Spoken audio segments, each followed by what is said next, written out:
This is part 2 to my daily routine, and here I'm going to cover just some practical homemaking tips.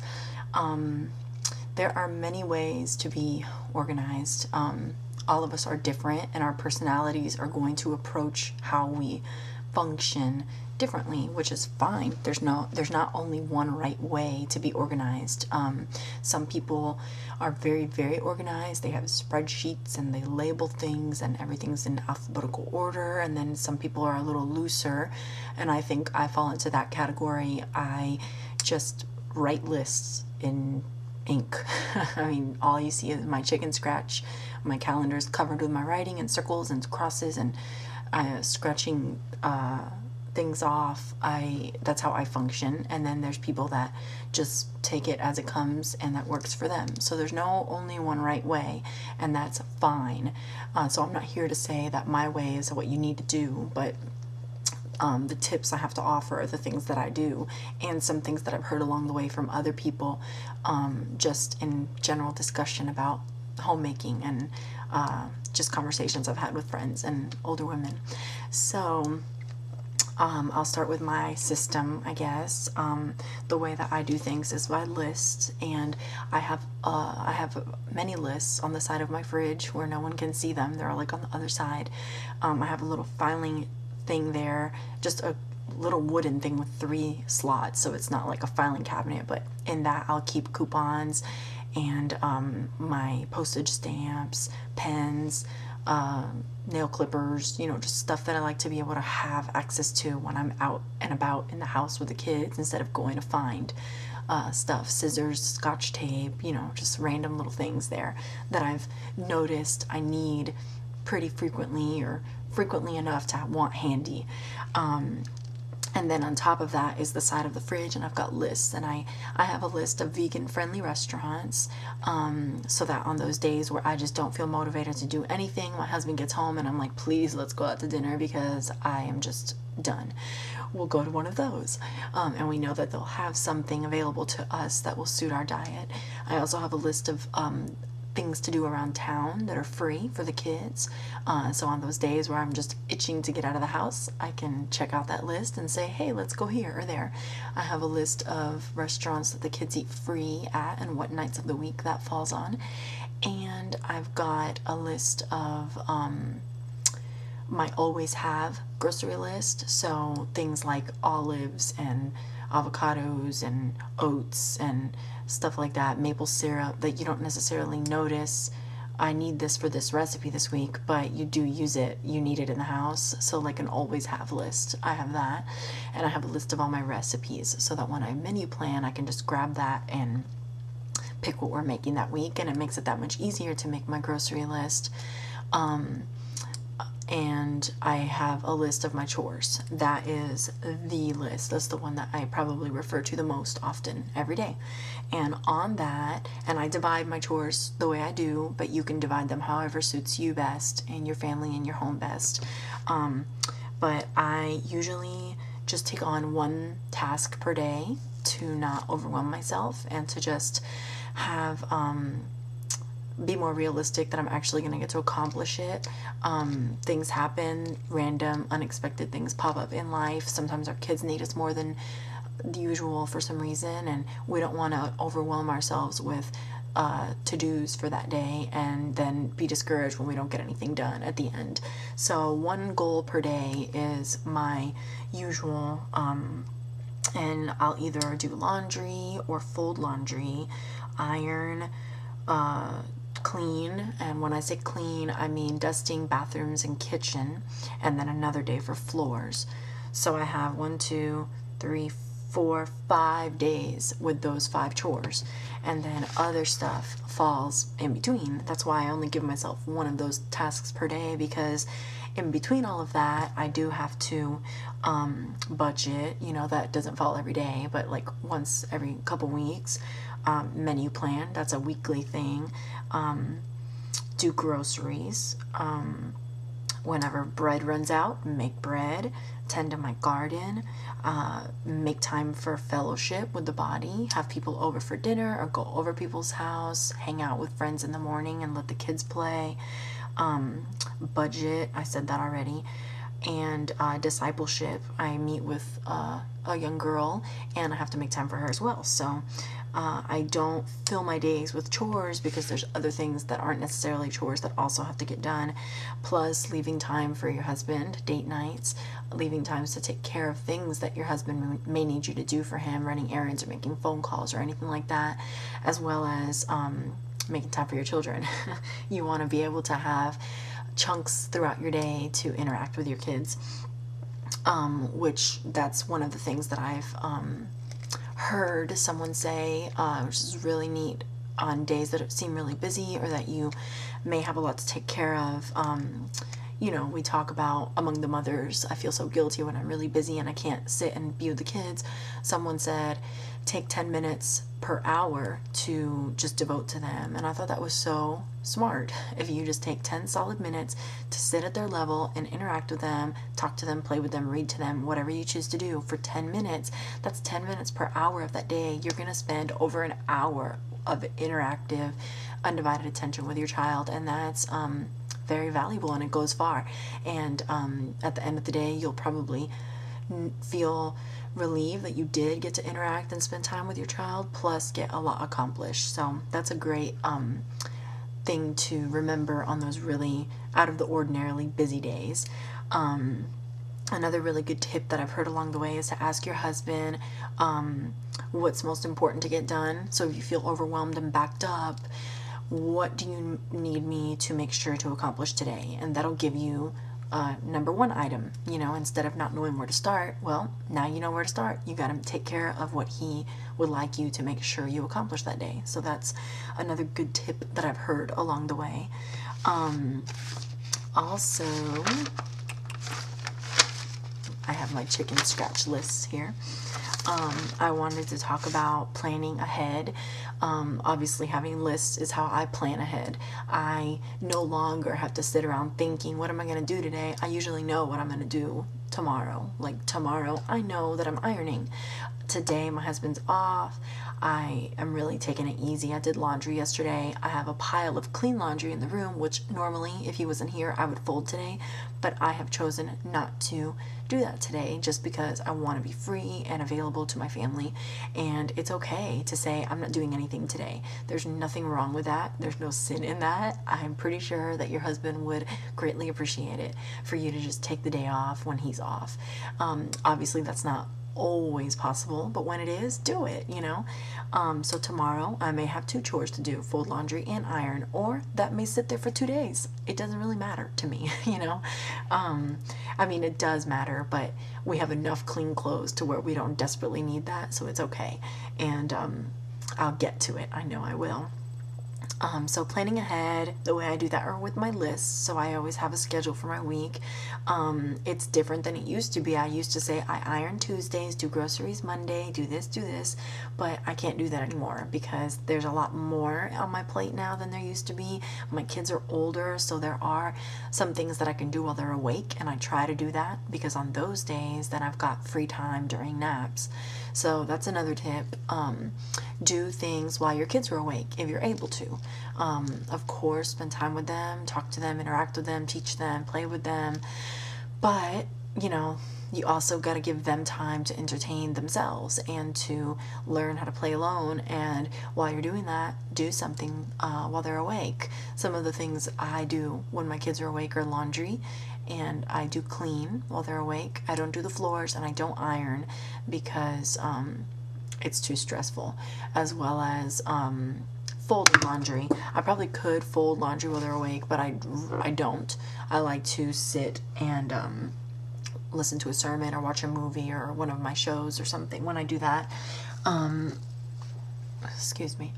So find things that you can do when they're awake and do them. Also, train your children. These are the training years. While they're young, teach them how to contribute to the housework so that one day they'll be doing some of it and you will be freed up in many ways. My kids are only 3 and 2 and they do lots of things for themselves and for me, and it's really cool just to see them growing up and being able to take on chores and responsibilities, and they love it. So let them do it. Also, use your time well. As stay-at-home wives and moms, sometimes we don't get to rest. Rest is good, rest is necessary, and if you desperately need it, please take it, because it's beneficial to everyone, including you. But we also have to accept and understand that sometimes it may be a couple days before you get some rest, and that's just life. You know, if you wanted to use your time well and get everything accomplished and be on top of the cleanliness of your home, making sure everyone has clean clothes and food to eat, you've got to sacrifice, and you will get to rest. So just keep that in mind and use your time. Don't find yourself idle too regularly.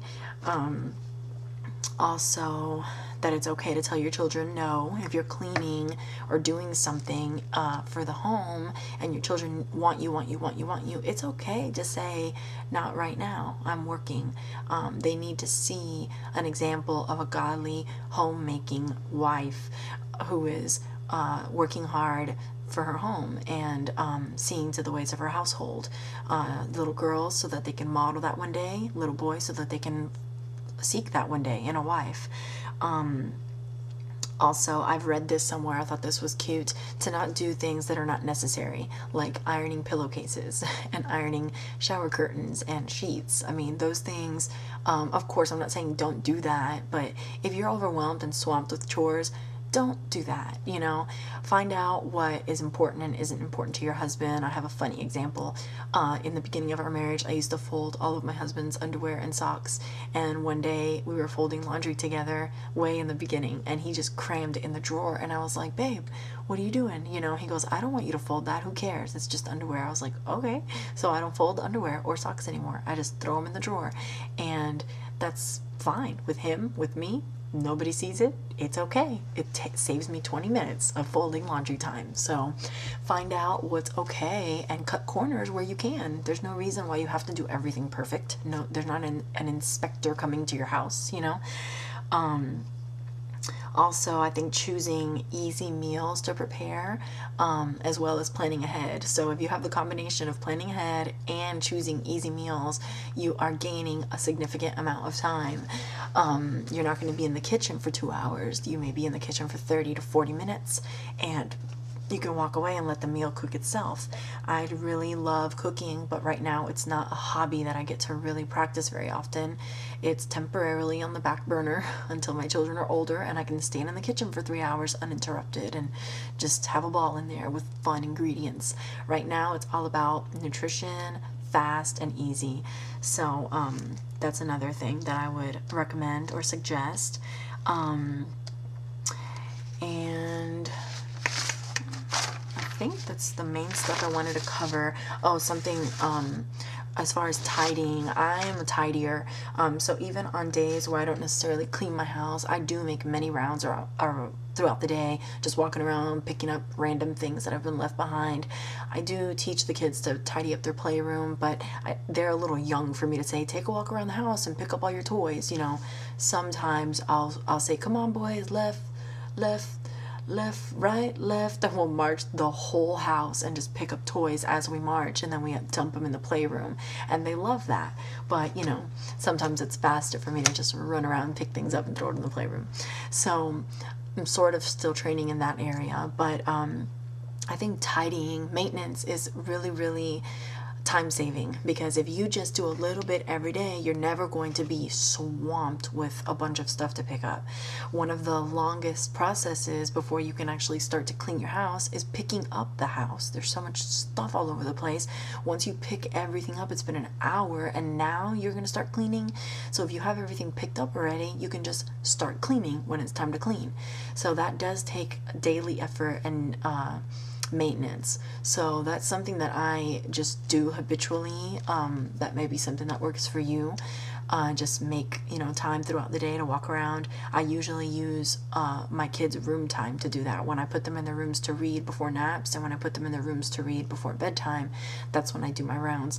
And sometimes There's so much random stuff, because it's not just the kids, it's my husband's stuff too, that I'll just like throw it in a pile somewhere and come back to that pile later and organize it. But the rest of the house is clean besides that pile, or picked up. I know some people who use baskets, but clutter, finding a spot for everything in your home is really great, because when it comes time to clean, you don't waste time picking up. And like I said, just training your kids to pick up after themselves. It feels like a long process right now, but it'll pay off later when they know they gotta tidy up or clean up their mess before they move on to something else. So working on that now, putting in the work now, is important.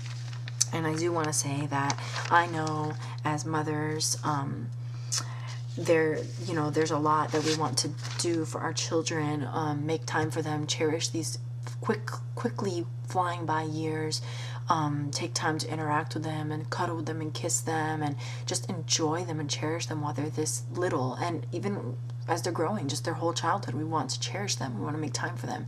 So in the midst of all this homemaking and making sure there's food and clothes and everything is tidy and clean, we do need to make time for our children and our families. And sometimes it means letting things go a little bit, and it's okay, because one day we will be able to enjoy an immaculate house and our children won't be here. And so cherish this time, because that's when we've got them. The years fly by, and I believe that more and more as I see my children growing. I can't believe it. It feels like just yesterday the first one was born, So we have to remember that in the midst of all this wanting to be productive and organized, it's all important. We have to find a way to balance it all, and it's a hard task. People that look down on housewives don't know what they're talking about, because this is a role that consists of so much. We cook, we clean, we budget, we shop, we unload the car, we put all the groceries away, and we plan meals, nutritious meals at that. We financially plan, we keep the house orderly and clean, we take care and train and teach and nurture and nurse our children, we are lovers to our husbands, we go on dates, and we're hospitable to people, we make time to disciple people, we extend our hand to our neighbors and to our friends. I mean, it's not just I stay at home all day watching soap operas like they like to portray. And it's a high calling. It is a high calling, and so embrace it. Ask the Lord for His grace and His strength and wisdom on how to do it well, and talk to your husband about it. It's not like He just expects you to be able to handle it and do it perfectly. Talk to other women. We always can learn more helpful methods and systems on how to do things, and our husbands love us and they're gracious, and ask them for help if you need help. There was a time few months back where I was working just 2 nights a week, and I was cooking 2 nights a week for a family. It was extra income. It was great, just something I wanted to do. I'm not doing either of those things anymore. But when I had to ask my husband for help. I said, I can't keep up with everything. So he took on the laundry, and it was great. Just him taking on all the laundry, getting laundry out of my mind, off my list, was so freeing. Now I took it back on my plate. I told him, you know what, I'm here. I'm no longer stressed. I feel so able to accomplish everything. I'll take the laundry back, and if I need help with anything else again, I'll let you know. But even if he doesn't necessarily take on an entire chore, he helps me. If he's off and I tell him today's goal, I need to vacuum, I really need to vacuum today, he may help me vacuum the whole house for me, or unload the groceries, put all the groceries away. Whatever he's here, he tries to contribute and help me out. And so ask your husbands for help. It's not like you have to take it all on yourself. So I really wanted to say all of that, and not to forget that we're all in different seasons, and to be not to be so hard on yourself. Life changes constantly, and you just have to adapt to the new changes and tweak your schedule and routine along the way. And that's it. So I hope that was helpful, and have a wonderful, wonderful day.